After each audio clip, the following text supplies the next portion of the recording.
Olá pessoal, eu sou a Juliana Arida e esse é o Inova HC Podcast, o podcast do Hospital das Clínicas da Faculdade de Medicina da USP. A nossa convidada de hoje é a Elisa Carvalho. Ela é investidora anjo e membro da Anjos do Brasil e da Sororité, que é uma rede de investidoras anjo comprometidas a investir em empresas de estágio inicial fundadas ou lideradas por mulheres. Tudo bom, Elisa? Tudo bom? Prazer estar aqui com vocês. Uma honra, na verdade. Obrigada. Antes de tudo, Elisa, conta pra gente o que é uma investidora anjo, afinal de contas. Bom, tem as definições aí formais, né? Eu vou falar da definição para a Elisa, que eu acho que é o que me move, né? Eu acho que é interessante você estar investindo em novas empresas, né? Startups, mas que você possa também contribuir, não só com dinheiro, mas também com smart money. Eu tenho hoje 5 startups no meu portfólio. Nem todas eu tenho uma atuação como mentora, né, ou como consultora, ou como orientadora, vamos dizer assim. Mas, lógico que a gente tem algumas que a gente se aproxima e como é importante você ter essa troca, né, seja mentorando, seja ajudando a abrir uma porta, seja ouvindo, né, esses novos empreendedores. Então, acho que, além do dinheiro, o investimento anjo traz esse poder e esse diferencial, que é a gente ajudar, de alguma forma, aqueles empreendedores que estão começando com a nossa experiência, né, de tantos anos na vida profissional. Elisa, você já conta com uma larga experiência com centros de inovação, sempre na área de negócios. Já atuou também na Deloitte Brasil, na área de Life Science e Healthcare. Como que foi essa decisão de se tornar uma investidora anjo, né? Afinal de contas, como que alguém vira um investidor anjo? Bom, uma grande parte da minha carreira, lá em Recife ainda, eu trabalhava no CESA, que é um centro de inovação, né? Então, a gente tinha muito contato, quando nem se falava muito startup. O CESA era uma incubadora de empresas, né?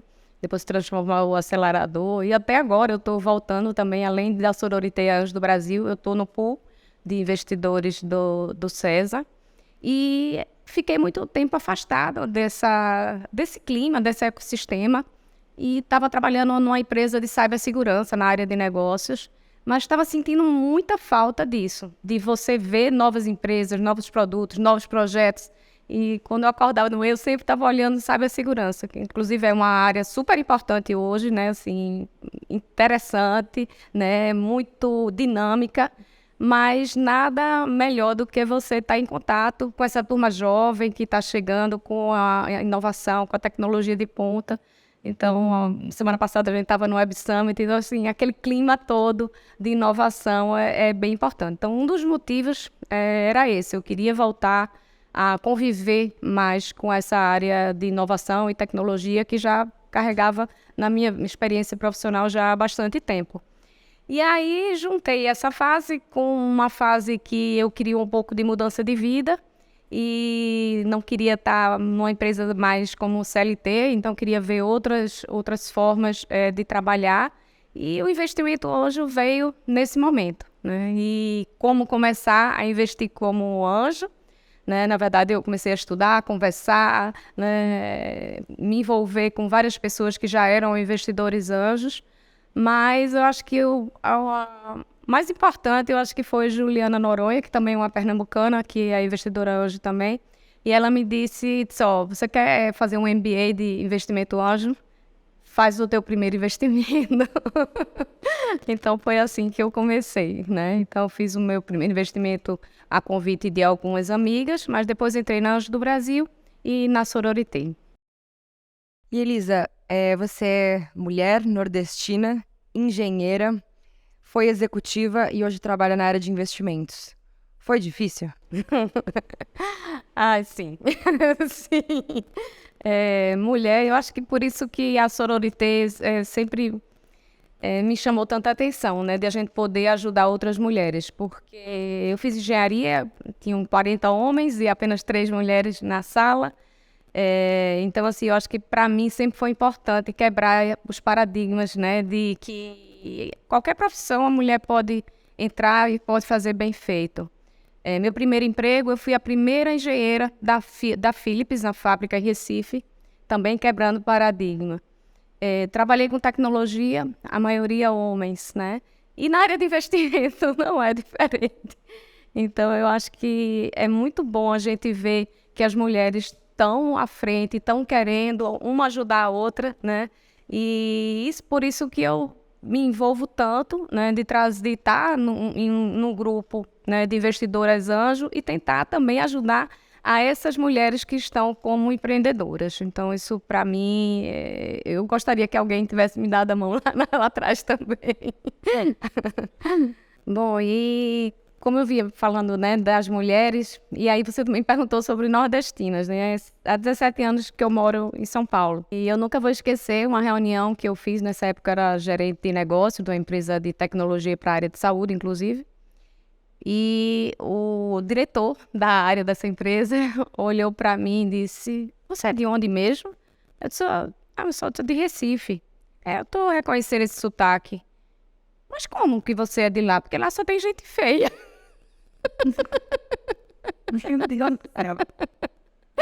Bom, eu só ri, né? Porque eu acho que não tinha nem o que dizer. Mas como essas, a gente ouve algumas frases. Às vezes tem pessoas que eu sei que dizem do coração, dizem, mas seu sotaque é lindo. Mas algumas pessoas eu fico em dúvida se ele está dizendo que meu sotaque é bonito porque é bonito mesmo ou porque é diferente e, sei lá, tá ferindo o ouvido da outra pessoa. Não sei te dizer. Mas algumas vezes, sim, eu sofri preconceito, não só por ser mulher, mas também por ser uma mulher nordestina. Elisa, mudando um pouquinho de assunto, São Paulo foi eleito o melhor ecossistema de inovação da América Latina, segundo o ranking da Global Startup Ecosystem. Você concorda com esse título, né? O que você acha que faz aqui, e principalmente o Brasil como um todo, se destacar diante de outros países da América Latina? Sim, o Brasil hoje está como líder, né, na parte de ecossistema de startups. Eu acredito que isso é realmente um diferencial para o nosso país. Em termos de investimento, o Brasil está entre os 10, né, países que mais investem em startups. E eu acho que isso realmente vem gerando uma atração, né, tanto para os investidores como para as startups. Quando você vai, na semana passada, como falei, eu estava no Web Summit, né, você vê um evento deste tamanho, deste porte, né, pela primeira vez no Brasil. Então, eu acho que realmente esse título é merecido. Só que acho que não pode ficar só em São Paulo, né? A gente tem tantos outros centros dentro do país, né, que se destacam, né? Em Recife a gente tem o Pôr Digital, na Bahia tem, né, Fortaleza. Se você for também para a região sul, também tem uma área de inovação muito forte. Então, realmente acho que a gente tem que encontrar uma forma que os investidores também olhem para esses outros centros, né?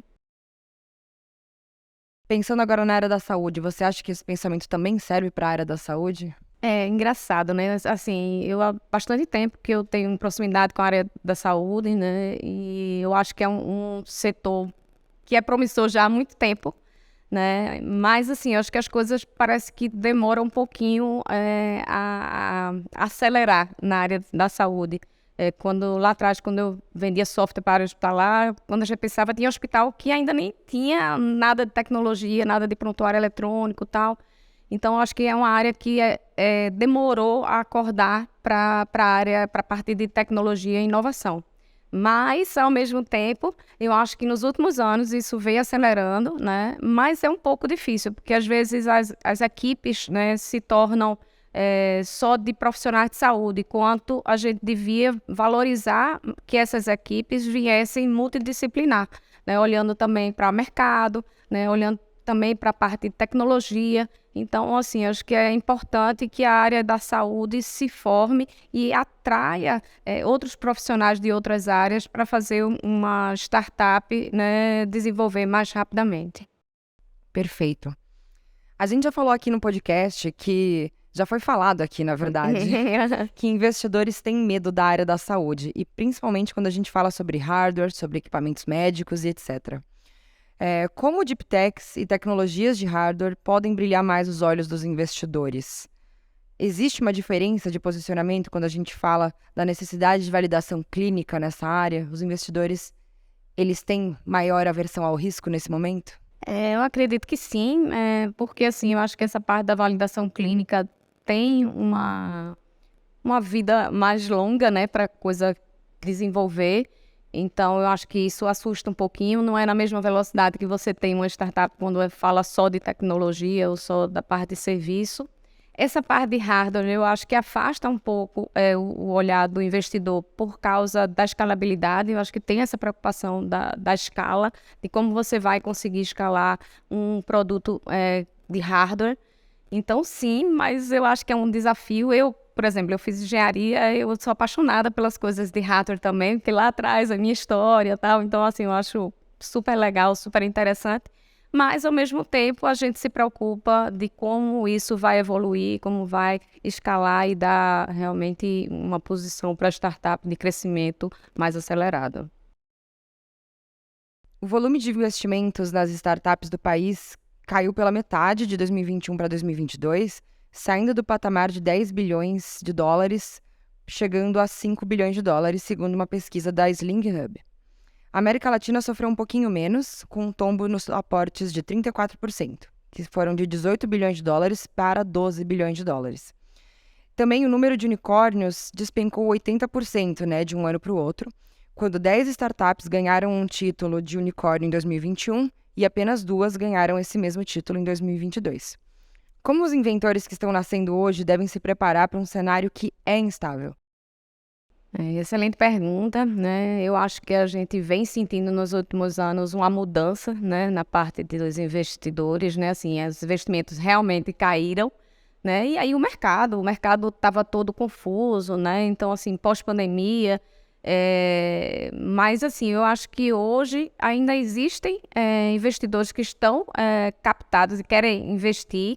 Mas o que eu acho que acontece agora é uma análise mais detalhada das startups. Eu acho que hoje tem uma preocupação maior com a saúde financeira, até assim, das que já estão no meu portfólio. Você fica mais preocupada como elas estão evoluindo, se estão queimando caixa. Antigamente, assim, eu acho que o investidor só olhava se estava crescendo. Se estava queimando caixa ou não estava, não era importante.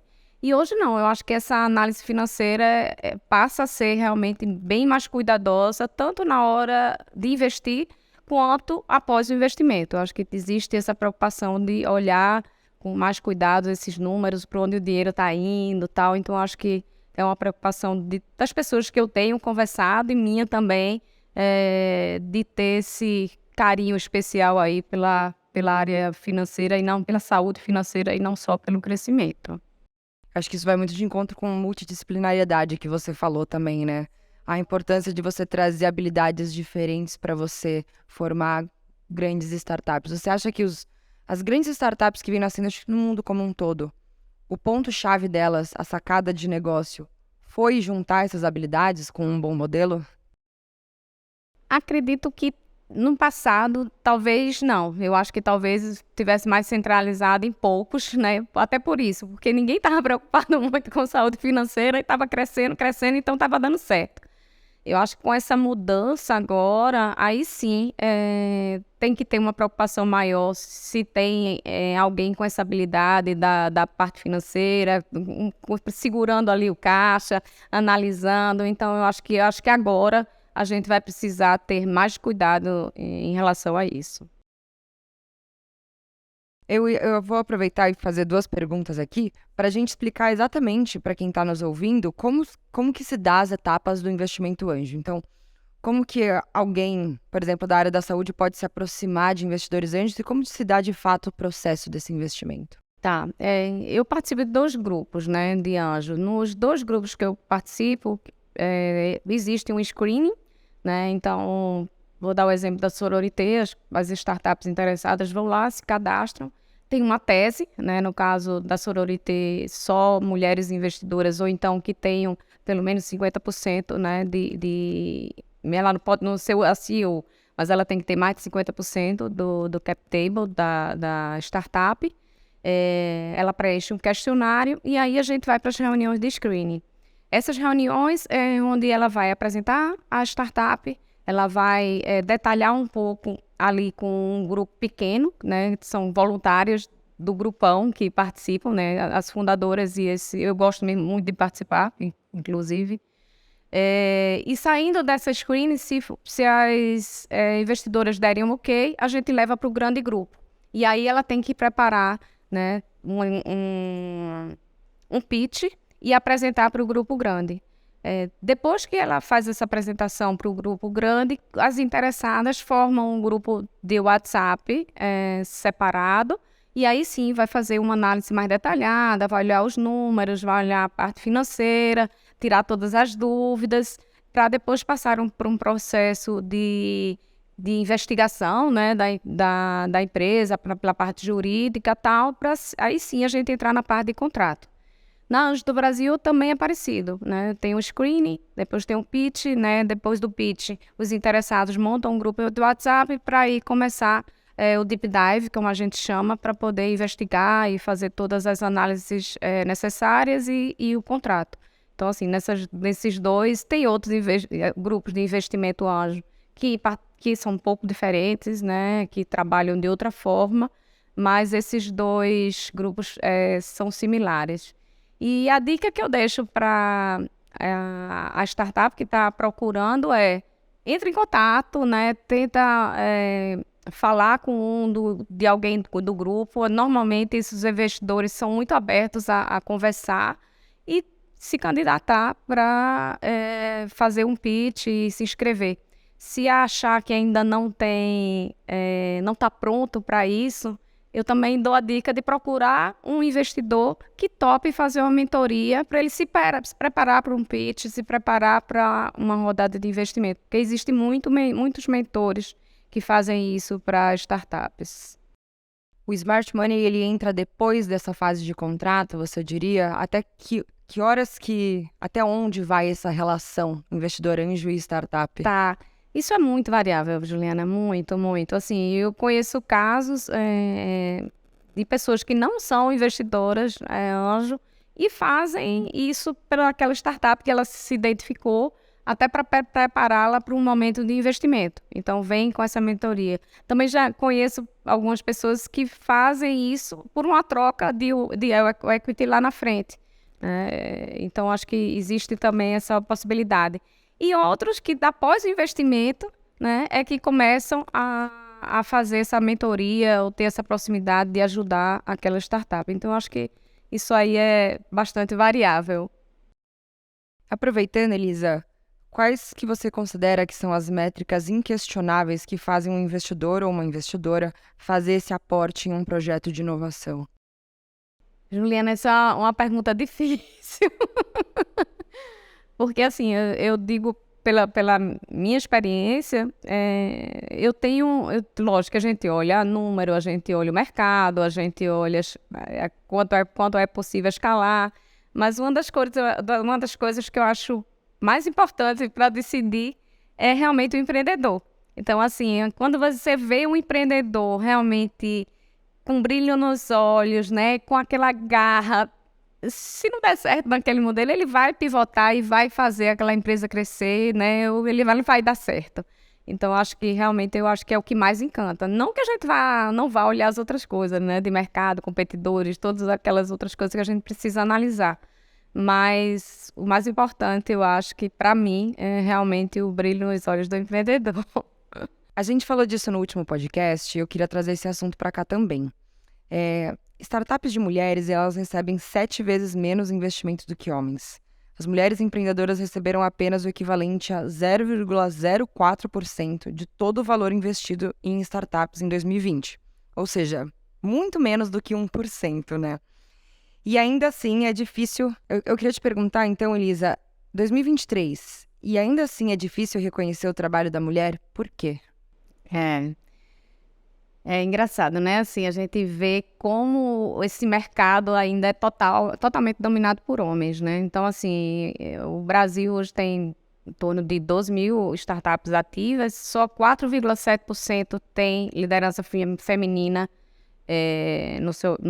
na sua constituição. Você está certa, só 0,04% do que foi investido no ano passado foi para investidoras mulheres, né, com empresas com investimento em startup de mulheres, E por isso que, assim, a Sororité me atraiu tanto.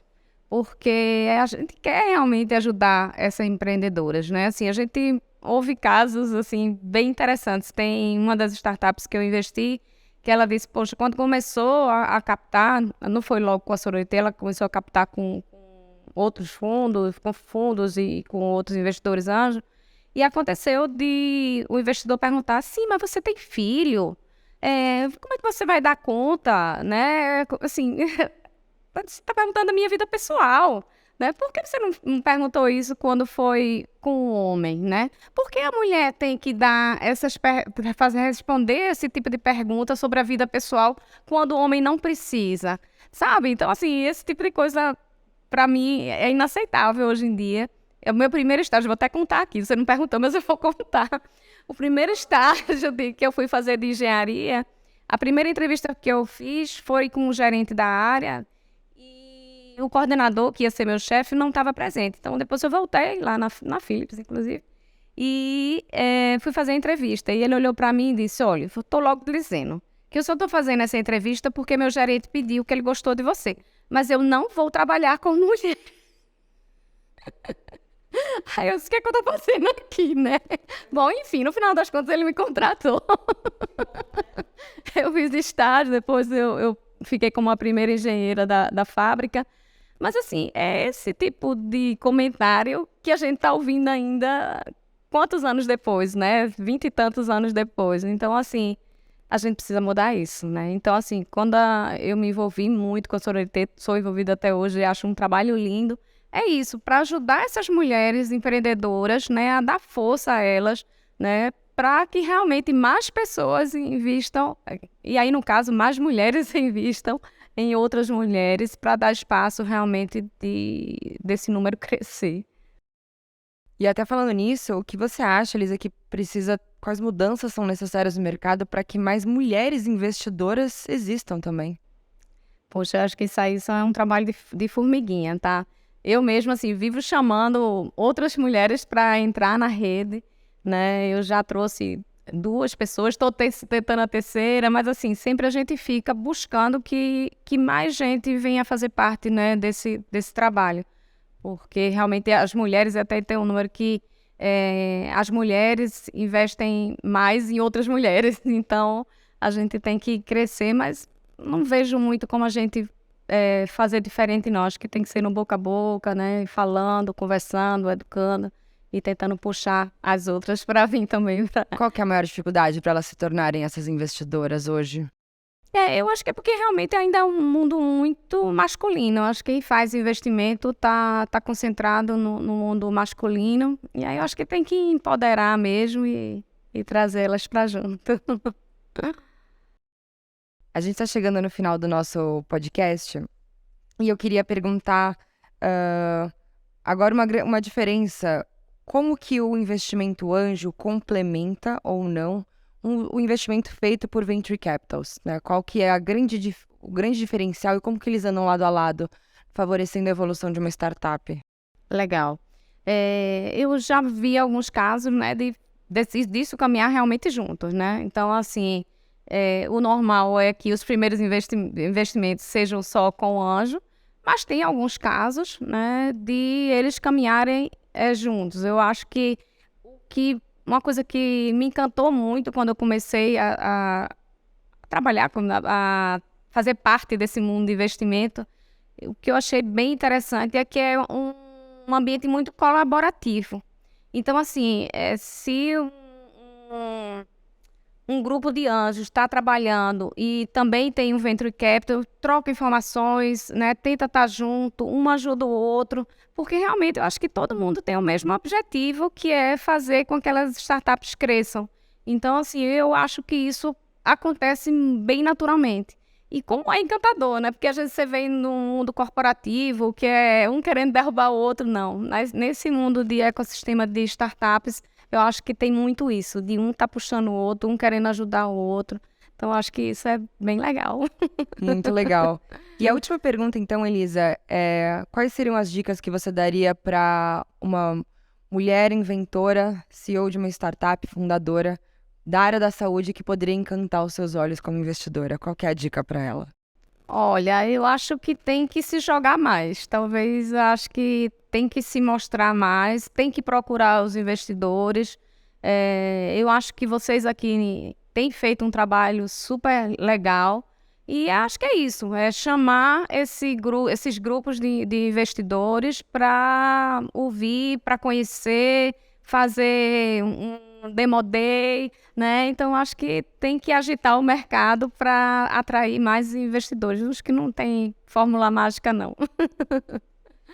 Esse, então, é o fim do nosso podcast. Elisa, muito obrigada pela sua presença aqui hoje. Ai, super obrigada. Amei. Adorei fazer parte. Eu sou a Juliana Arida e esse é o Inova HC Podcast.